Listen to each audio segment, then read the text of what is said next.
Nagtataka yung mga tao at naghihinala kung bakit ganun kalaki, ganun kabilis ang paglobo na kanilang mga yaman. Oh. Hindi nila po pwede itanggihan. Kasi hanggang ngayon, may inilalaban pa silang kaso sa Amerika at sa Switzerland. Di ba? Oh, napag-alaman, may mga tagong yaman sa iba't ibang panig ng daigdig. Sa Swiss, may mga Swiss account sila. May bangko sa Amerika hanggang ngayon, naka-freeze pa rin. Di ba?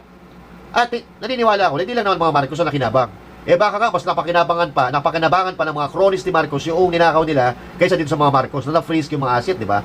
Oh, isa na dyan, yung tatay ni Martin Romualdez. Na ito ngayon, ang problema. Oo. I started looking into the assets of former House Speaker Martin Romualdez. The reason why I was looking into his assets was because he was among the highest government officials being linked to the scandal. Obviously, as House Speaker at the time that the corruption was happening, I was interested to see if his assets might show any changes. Yes! Na-vlog po natin na napakalaki ng changes from 200 billion noong 2022, lumobo po sa 2 billion ang asset. Ang asset ni Martin Romualdez. Fact po yan, hanapin nyo dyan. Na-topic na natin yan. Hindi lang sila eh. May big six yan eh. Si Saldico, Romualdez, Don Gonzales, Suarez, sino pa ba? Basta 6 sila.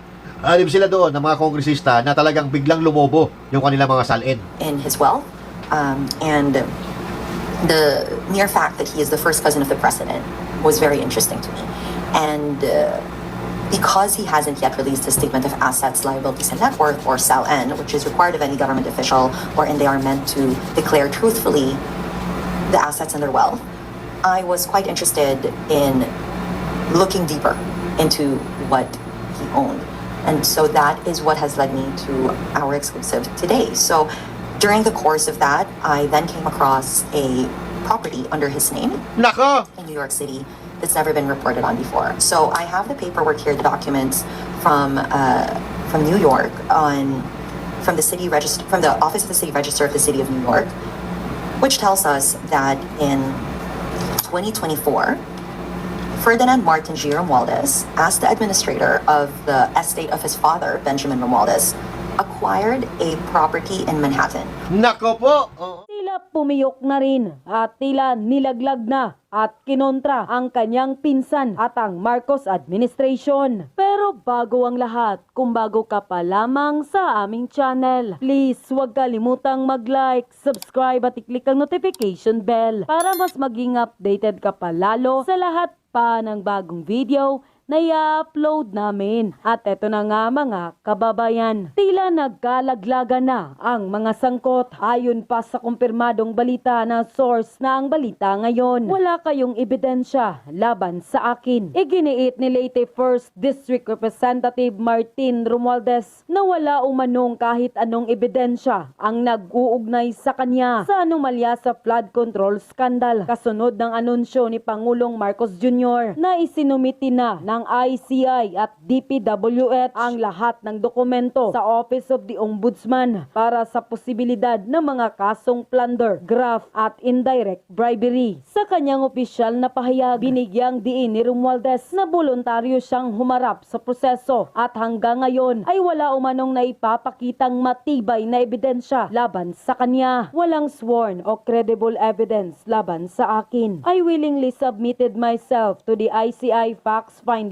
process, appeared voluntarily, and remain in the country. Throughout all these proceedings, no sworn or credible evidence has ever linked to me to any irregularity. And again, my conscience remains clear. Dagdag ng kongresista, tiwala siyang magiging patas ang susunod na proseso sa ilalim ng kanyang brad na si Ombudsman Boyeng Rimulya. I trust in the Ombudsman impartial and thorough review and evaluation. A complete assessment of the record will reflect the truth.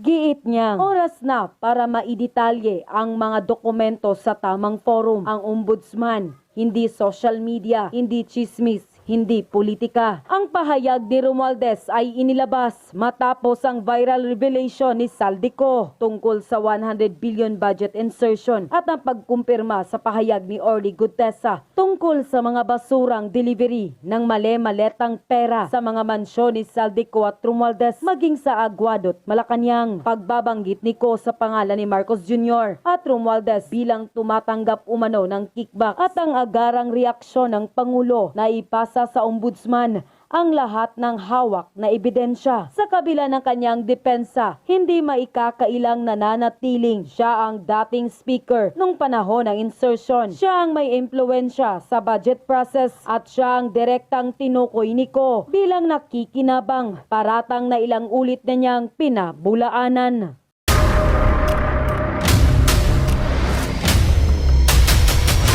Bago tayo mag-umpisa, baka pwede nyong i-like ang video na to.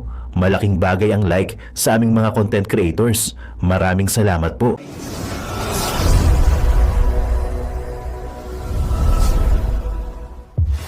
$1.9 trillion ang nawawala sa kaban ng bayan. Pero ang ikakaso nyo, 1 billion lang?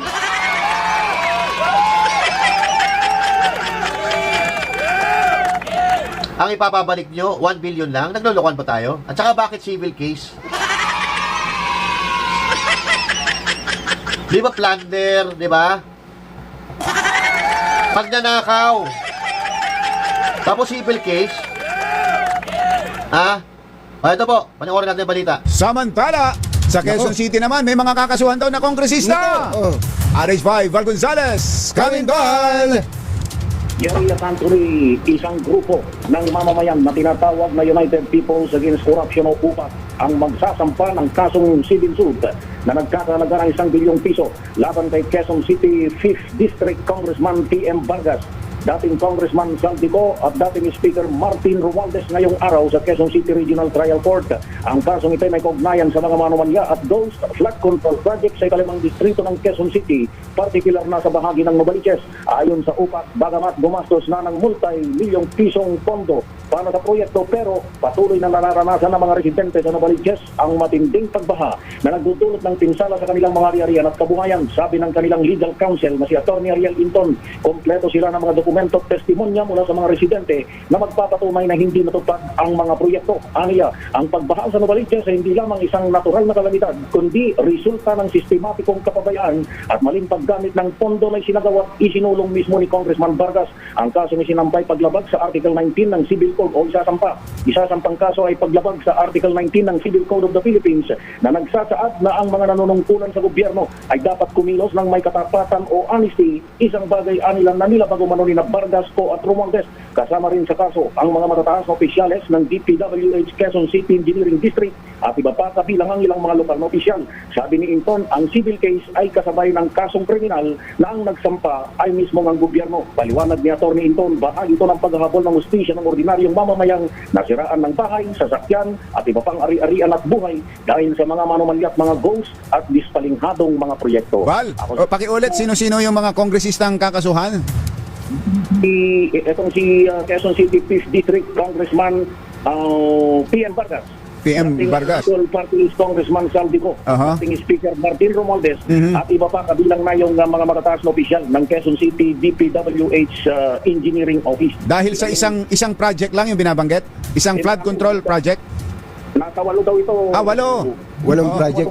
8 flood control project dyan sa district na yan, sa 5th District. Oo, kasama na dito yung kasama na sa 8 yan na Jerry Anthony, yung mahigit 50 milyong pisong ghost project na nasa loob ng isang exclusive na subdivision sa bahagi ng North Fairview, Quezon City, na putol ang makikita lang ng Jerry Anthony ay yung signage lang pero wala namang proyekto. Yan ang problema. May signage pero walang proyekto. Pero nakakaduda. Bakit? Dapat plunder eh. Ba't civil case lang? Di ba? Pero, chinek ko kasi itong United People Against Corruption or itong UPAC, mga aktivista po ang mga miyembro nito eh. At ang bali-balita, itong si Martin Romualdez, ito daw ang tinatawag na supremo ng mga makakaliwang grupo. yan po ay bali-balita lamang. Pero namatay si Joma Sison, di ba? Namatay si Joma Sison, yung leader ng mga kaliwang grupo ng mga rebelding NPA, di ba? Oh. May nabalitaan ba kayo na pumalit kay Joma Sison? Oh. Kasi pag namatay ang leader, di ba, sa isang kumpanya na lang, pag namatay ang chairman, papalitan yan. Pag namatay ang presidente, papalitan yan. Ba't dito? Ba't parang wala tayong nabalitaan na pumalit kay Joma Sison?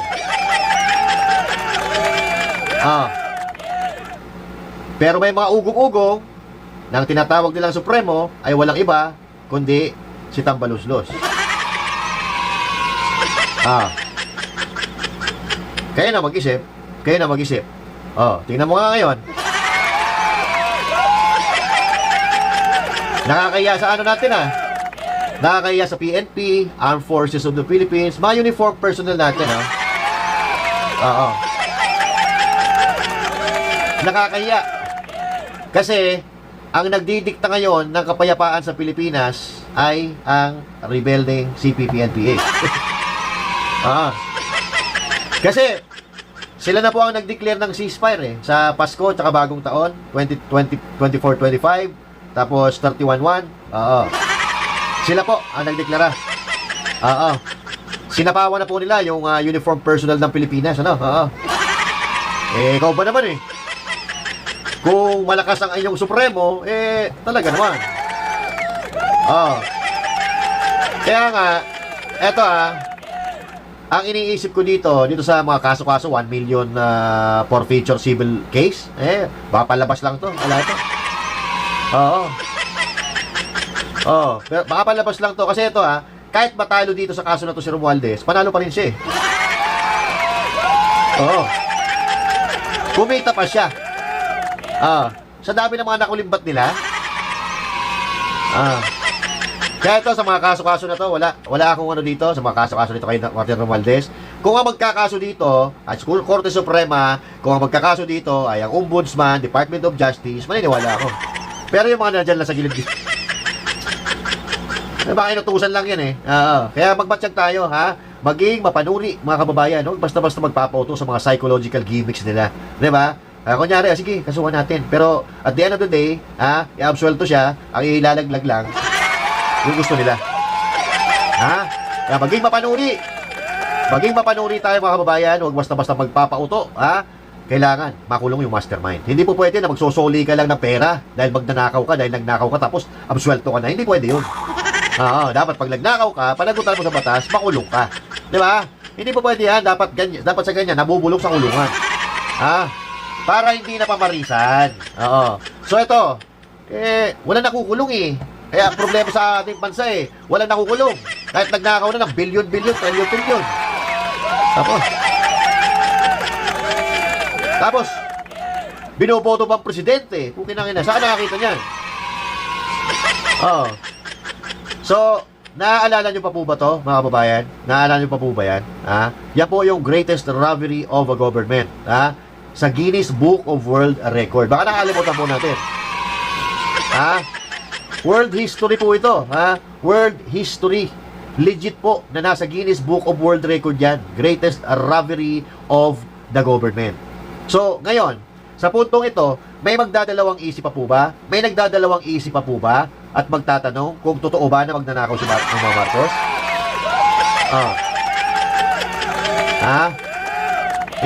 Hindi pa rin po malinaw sa inyo. Ayan po, pinapakita na nga ng administrasyon ni Marcos Jr. Totoo ang kwento. Na magnanakaw, it runs in the blood. Mas malala ang ginawa ni Junior ngayon dahil trilyon-trilyon ang nawawala sa gobyerno. So tama po yung sinasabi natin na it runs in the blood. Kung ano yung puno, yun talaga bunga. Alangan naman mais, magbunga ng kalabasa. Nasa bloodline po talaga nila yan. Si Romualdez, pamangkin ni Imelda. Si Marcos Jr. naman, anak ni Imelda. At si Imelda, asawa ni President Ferdinand Marcos Sr. Basahin po natin ang artikulo. Marcos Sr. Guinness World Record title. Ferdinand Marcos Sr. holds a Guinness World Records title for the great robbery of a government. The record, first published in 1989 edition of a book, cites a total national loss of the Philippine government estimated to range from $5 billion to $10 billion between 1965 and 1986. Details of the record. Record title, Greatest Robbery of the Government. Estimated amount stolen between $5 billion and $10 billion was allegedly embezzled from public funds. Source of information. The record is based on information provided by the Philippine government, which announced the identification of the salted away funds on April 23, 1986. Status. The record has been consistently fact-checked and confirmed to be an official entry and first edition of the Guinness Book of World Record. Website presence. While the entry may not be permanently visible on the current, dynamically updated Guinness World Records website, the organization has clarified it does not dispute the record as the historical fact and acknowledged it was published in their books and online archives. Claims that the record was deleted due to lack of evidence are false. Okay? So ito po, detalyado kung ano yung reason, bakit natawag the robbery of all time, at ito po ay fact-checked. So ibig sabihin, fact-check, napatunayan. Kaya po daw ito i-delete, ang rason nila ng mga Marcos, kaya daw ito ay i-delete dahil kulang po sa ebidensya. At hindi raw po ito totoo na kulang sa ebidensya. Well, in fact, may 7 kaso nga eh. May 7 kaso nga si Imelda Marcos, guilty for graft and corruption. At si Marcos Jr., may babayaran pa yan na 200 billion, na hanggang ngayon, di pa rin binabayaran. Kaya nga, ubos. Imbis na umunlad yung Pilipinas, ubos. So, anong panahon? Noong panahon ni Marcos, paano hindi mauubos? Hindi lang naman mga Marcos ang nagnakaw, may mga cronies pa na tinatawag yan. Yung mga Marcos cronies, at kasama dyan, yung tatay ni Martin Romualdez. Diba? Although, alam natin na eto, may mga negosyo yung mga Romualdez, may mga negosyo sila, pero during those times, mga babayan, nagtataka yung mga tao at naghihinala kung bakit ganun kalaki, ganun kabilis ang paglobo na kanilang mga yaman. Hindi nila po pwede itanggihan. Kasi hanggang ngayon, may inilalaban pa silang kaso sa Amerika at sa Switzerland. Di ba? Napag-alaman, may mga tagong yaman sa iba't ibang panig ng daigdig. Sa Swiss, may mga Swiss account sila. May bangko sa Amerika hanggang ngayon, naka-freeze pa rin. Di ba? At naniniwala ako, hindi lang naman mga Marcos na nakinabang. Baka nga, mas napakinabangan pa ng mga cronies ni Marcos yung ninakaw nila kaysa dito sa mga Marcos na na-freeze yung mga asset, di ba? Isa na dyan, yung tatay ni Martin Romualdez. Na ito ngayon, ang problema. I started looking into the assets of former House Speaker Martin Romualdez. The reason why I was looking into his assets was because he was among the highest government officials being linked to the scandal. Obviously, as House Speaker at the time that the corruption was happening, I was interested to see if his assets might show any changes. Yes! Na-vlog po natin na napakalaki ng changes from 200 million noong 2022, lumobo po sa 2 billion ang asset. Ang asset ni Martin Romualdez. Fact po yan, hanapin nyo dyan. Na-topic na natin yan. Hindi lang sila eh. May big six yan eh. Si Saldico, Romualdez, Don Gonzales, Suarez, sino pa ba? Basta 6 sila. 6 sila doon ng mga kongresista na talagang biglang lumobo yung kanilang mga salin. In his wealth, and the mere fact that he is the first cousin of the president was very interesting to me.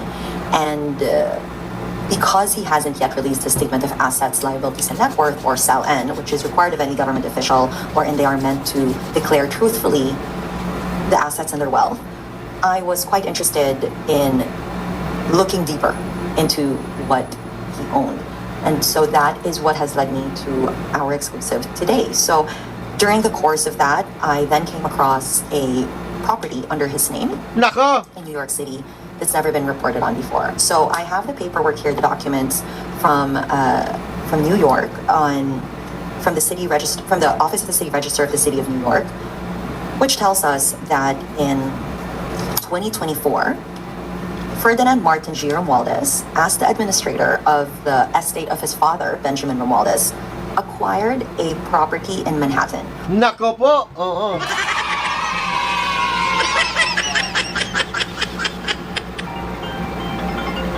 Sino to tumatawag na to? Wala kaya. Wait lang. Hello? Oh. Oh.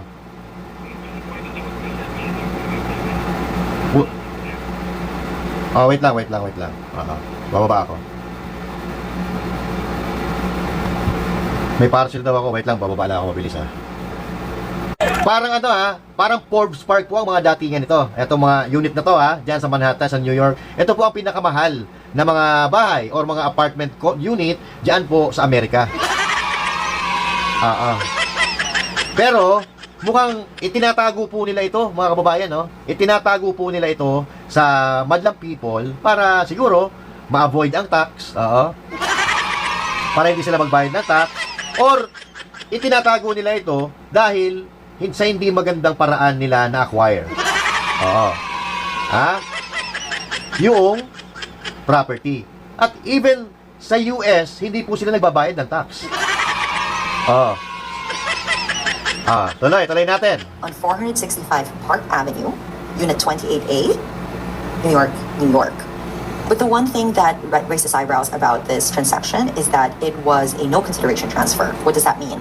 Real estate lawyers that I've spoken to say that a no consideration transfer means that the apartment unit, this luxurious apartment unit, was gifted. A no consideration transfer is used for gifts or donations, and it appears in the paperwork that the property was gifted to the estate of Benjamin Romualdez, received by Representative Martin Romualdez, although it does not say in the paperwork why it was donated to them, which lawyers have told me is slightly suspicious, because who is donating high value New York City properties to strangers? It appears that from my investigation that the previous owner of this apartment building, this unit on the Ritz Tower, is not related to the Romualdez family. And so why was this donated? The paperwork also does not show that any money was exchanged. And so we want to know why. But when I asked lawyers what could possibly have happened here, they told me just in general that it could mean the property was paid for in cash. It could mean there was a different agreement. There are many ways we can interpret this, but it's hard to know for sure because the paperwork only tells us certain details, and we were hoping to get those answers as to why from the parties involved.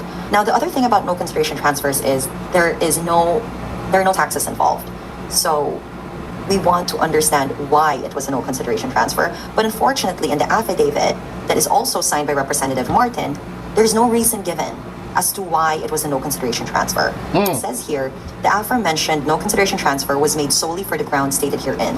Unfortunately, on the paperwork, there are no grounds stated as to why. Ayan. So, bakit mo itatago yung mga information kung wala naman dapat itago? Di ba?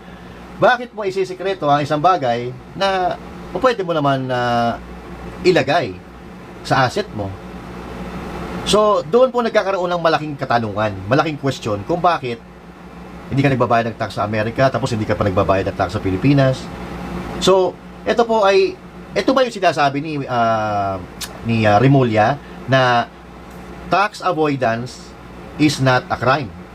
So, pwede ka mag-avoid ng tax sa pamamaraan na alam mo at ito ay hindi bawal. Hindi po pwede yan. We are calling out the government of America. Si Martin Romualdez, may building dyan sa Manhattan. English pala yun. English pala, no?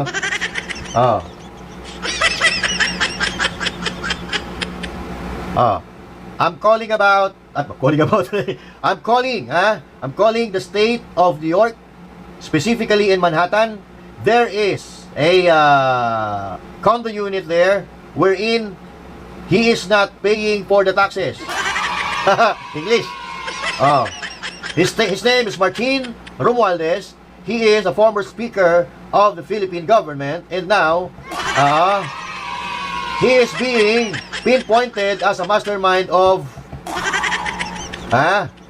the corruption in the Philippines. How is that? Oh, Martin Romualdez is avoiding the tax from the US government and the Philippine government. Okay.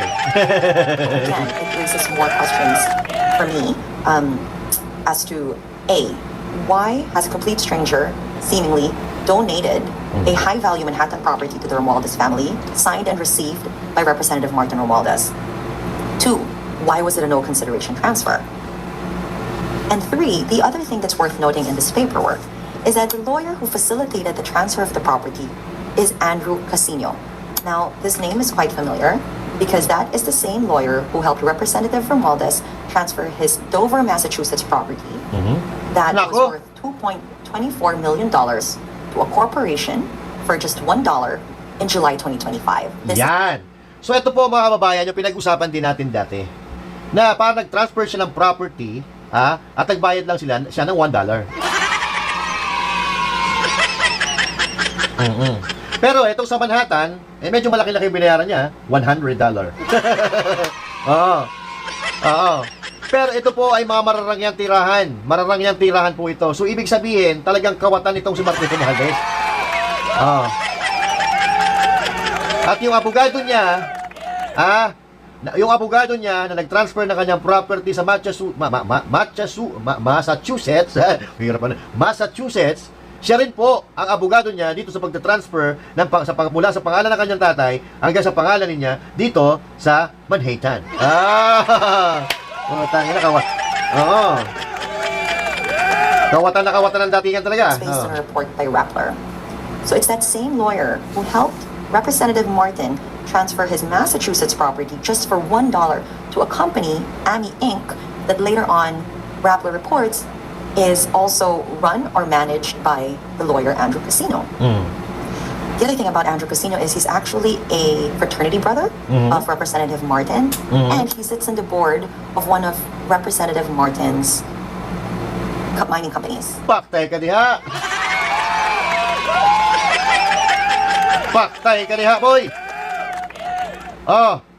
Walang hiya na yan. Oh. Etong si Casino, mga kababayan, bukod sa fraternity brad ni Romualdez, siya po ay umuupong board din sa isang kumpanya ni Martin Romualdez na nagmimina. Tangin na Casino rin to Buta isang Casino na kilala ko. Wala. Corporation. So what do we know about this apartment unit? Well, what we know is that 465 Park Avenue is the Ritz Tower in Manhattan, and I'm now on their website, and it says the Ritz Tower was built in 1925 as the city's most elegant apartment. Yan, so i-forward na po natin ng konti yan mga kababayan, I-forward na po natin ng konti yan kasi alam natin yan. Ang presyo po ng mga kwarto or apartment dyan sa Manhattan ay nagre-range po yan at ang pinakamahal ata dyan, $5 million. So itong kay Martin Romualdez, sabihin na natin na $4 million. Okay? 4 million times 56. Ilang billion yan sa piso? Mahina ako sa math Mahina ako sa math. Kayo na lang magkwenta. $4 million. 4 million times 56. 56 na lang. 56. Kunyari, yung unang palitan ng piso. Kung 60 na ngayon, medyo mas malaki pa. Ganun kamahal po. Wait lang. Hindi ako makakatulog nito Wait lang. 56 million times, wait lang, kakayanin ba itong cellphone ko? Wait lang 4 million times 56. 4 1, 2, 3, 4, 5, 6 times 56. Ayan, putang ina.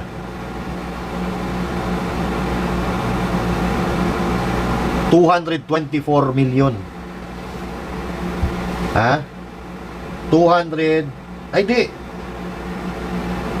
Times 4 pa pala. 896 million. Puta mo, maabot na sa 1 billion Oo. Pa 1 billion peso na to Ang yaman ni Tito Martin In this building actually are quite varied. So Redfin, which is a real estate website, estimates the property of Representative Martin, the 28A unit, at $4.7 million. Nako po. Okay, that is the estimate that's online on Oh, Redfin. billion na to. But I do have to mention that on Property Shark, which is another real estate website, the units in the Ritz Tower vary in purchase price from $150,000 to $4.2 million. So we don't actually know how much this unit costs, but judging from the description of the Ritz Tower, it does sound like a luxury property. And even if it is under the estate of his father, and let's say it's not fully owned by him, again, I want to emphasize that lawyers I've spoken to have said that it should still be reported by Representative Martin on his SALN. Ah.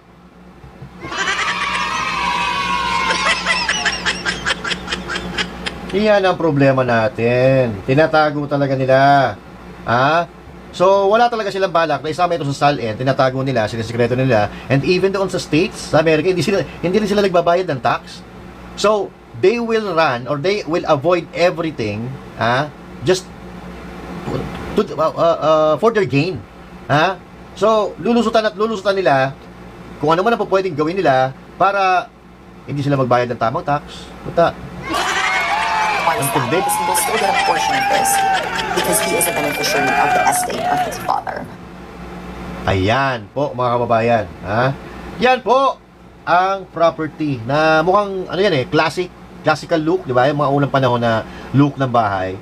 So, alam mo naman pagka-classic old money, no? Old money, ang tinatawag na old money. Yan talaga yung mga talagang mga luxurious talaga. Oo. So, grabe. Mas matindi pa ito sa Forbes Park, So ngayon, mga kababayan, kung pagbabasihan natin, kung pagbabasihan po natin ang mga events, mga pangyayari na sa ating bansa ngayon, walang kasalanan ito mga to. Si Joel Villanueva, Jingo Estrada, Chis Escudero, at si Senator Bong Revilla. 'Di ba?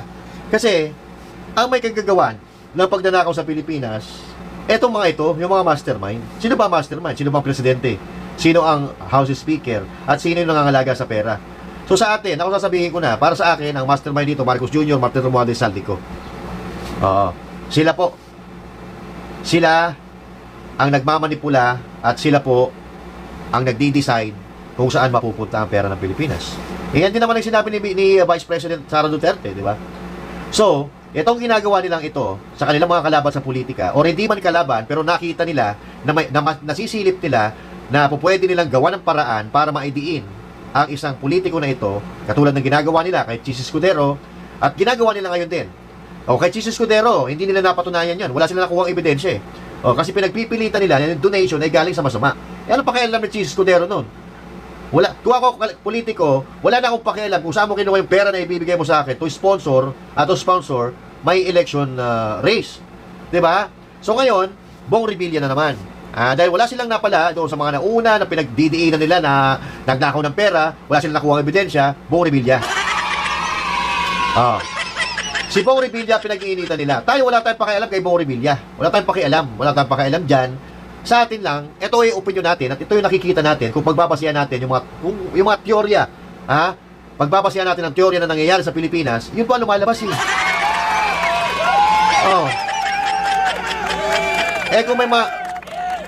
kung may mga kasalanan yung mga yan, wala tayong pakialam, walang problema. Kaya lang, ang nakikita natin, parang gumagawa sila ng daan para matakasan nila yung kanilang pananagutan sa pamamagitan ng paglalagay nila ng isang tao nakagagalitan ng mga Pilipino. Pero ang kagandahan ngayon, hindi na naniniwala ang mga Pilipino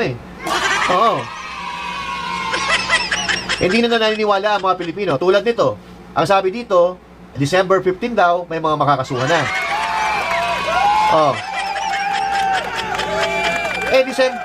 December 17 na, wala pang nakakasuhan. So ibig sabihin, wala silang makuha na ebidensya na magdidiin sa ginagamit nilang scapegoating, sa ginagamit nilang politiko, para doon mapunta ang atensyon at malihis ang issue doon sa flood control corruption. No? So, mga kapatid, mga Pilipino, mag-isip po tayo. Mag-isip tayo. Itong ginagawa nilang ito ay lahat paglilihis. Ito po ay smoke screen. So, tingnan nyo. Medyo lumalam lang po ang issue ng flood control project kasi doon tayo napopokus sa ibang issue na hindi naman dapat natin pinupokusan. Kaya ngayon, babalikan natin yung flood control issue. Ito po, trilyon, 1.9 trilyon ang nawawala sa kaba ng ating bayan, doon tayo mag-focus. At alamin natin kung sino talaga ang tunay na kawatan na dapat parusahan. Hindi yung ito mga to, Jesus Cordero, Bong Revilla, babanatan mo.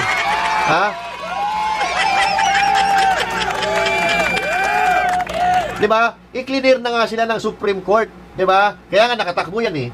Diba? Natalo nga lang si Revilla. So ngayon, wala pang napapatunayan. December 15, sabi may makukulong. December 17 na. So pare-pareha sila sinungaling. Yung Marcos Jr., nangako sa mga Dabawenyo na December 15, bubuksan yung Bukana Bridge. Ano nangyari? December 17 na, sarado pa rin. Bakit? Kasi nga, yung Lagusan, wala pang kalsada.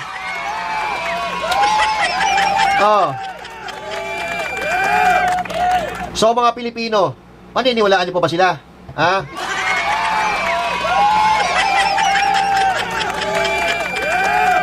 Sino ang maniniwala sa mga tao o politiko na yung mga salita hindi nagtutugma sa ginagawa nila? Walang Diyo. Ama naming Diyos na makapangyarihan sa lahat, salamat po sa iyong pagmamahal na hindi nagmamaliw. Sa gitna ng kaguluhan sa aming bansa, turuan niyo po kaming magtiwala sa iyong hustisya at hindi sa hustisya ng tao. Linisin niyo po ang aming mga puso at ituro niyo po ang tamang daan ng katotohanan at pag-ibig. Tulungan niyo po kaming maging ilaw sa gitna ng dilim at ipakita sa mundo na may pag-asa pa sa pangalan ng aming Panginoon Hesus. Salamat po sa pag-ibig po ninyo at salamat sa pagdinig ng aming mga panalangin at iligtas niyo po kami. Sa pangalawa po niyong pagparito at patawarin po kami sa lahat ng aming mga pagkukulang at pagkakasala sapagkat ito po ang aming samutiling sa matamis na pangalan ng aming Panginoon Hesus. Amen. Sa lumang silid, mag-isa kang tahimik. Walang kamera, palakpak ay wala na. Ngunit sa bawat pader ng bayang iniwan mo, may pangalan mong di na mabubura.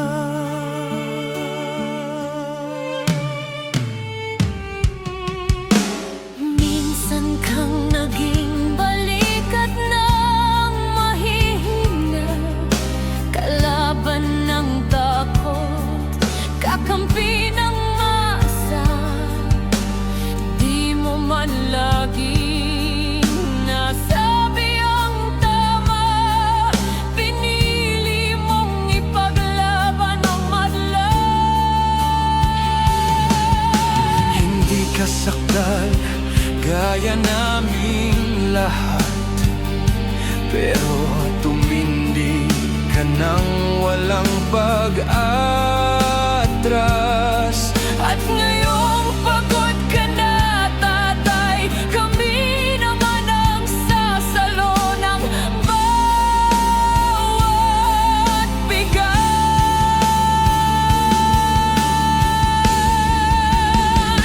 Hanggang sa dulo, ikaw ay mahal. Kahit papagod na ang iyong katawan, tatay, salamat sa iyong paglaban. Ngayon, kami naman hanggang sa dulo.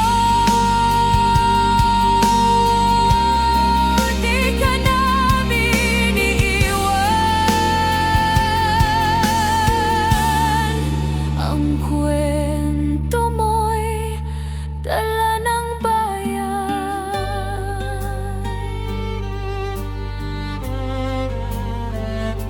Tahimik ka na sa mga batikos, wala nang tugon, wala nang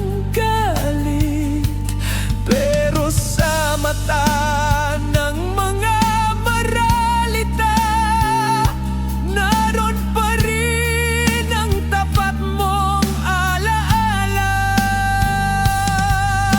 Marami mang di nakaintindi, marami pa rin ang di nakakalimot. At ngayong wala ka ng kapangyarihan, tatay, Ang magtatanggol sa'yo ay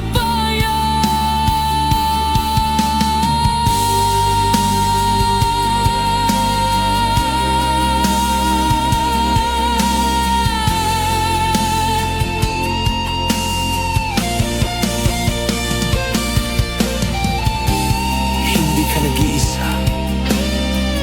Kahit ngayon.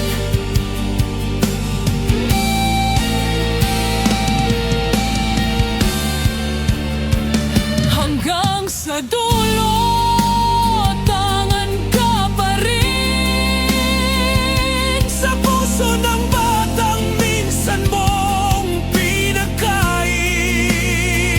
Hanggang sa dulo, di ka nag-iisa.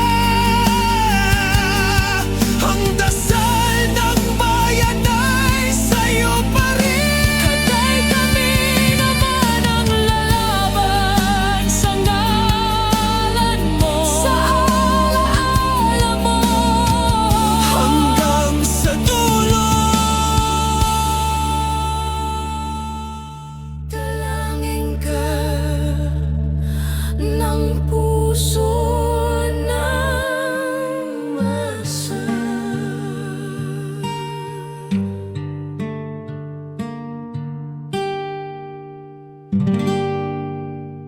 At yun na nga mga kababayan, ano na ang masasabi mo? Kung mayroon kayong hinaing at komento patungkol sa balitang ito, please comment down below. Pag-uusapan natin yan sa comment section. At kung nagustuhan nyo ang video, ay huwag kalimutang mag-like at i-share na din para mas marami pang makaalam at umabot ito sa marami sa ating mga kababayan. Maraming salamat po. Mabuti pa ang sardinas, may label. Eh tayo, wala. Oo nga pala. Nay, ito na yung bayad ko sa isa, ano? O, kunin mo yung isa. Isa muna, iyan, no? Tapos, isa pa, di ba? 4 dapat na sardinas, eh. Yan. 3 na. Pang-4 na sardinas. Okay na.